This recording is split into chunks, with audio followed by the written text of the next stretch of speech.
Naku, ma'am. Eh, yung huling taong tinulungan ko at tinuro ko yung bahay nagka-problema. Hindi lang ako, pati buong barangay namin. Is correct. Napadpad po kayo sa barangay namin. May kailangan po ba kayo? Dito ba nakatira si Elias Kerr? Ah, si Elias, oo. Kilala ko namin siya. Kaano-ano niyo po ba siya? Ama niya.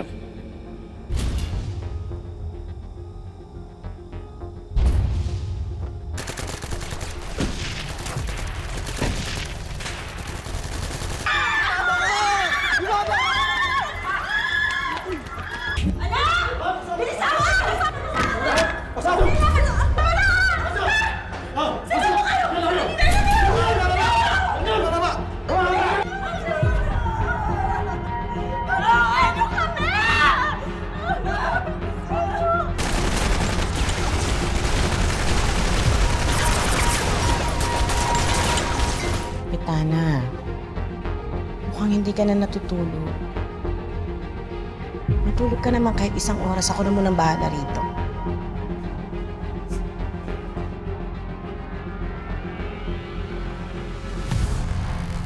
Kaya ayoko na maulit yun. Proud of you. Tumira ka na. Alam mo, sayang naman. May malaking pabuya pa naman yung boss ko sa'yo. Pero, di bali na lang. Kung ayaw niyo, hindi ko pipilitin. Sige, good luck ka. Sana manalo kayo dyan.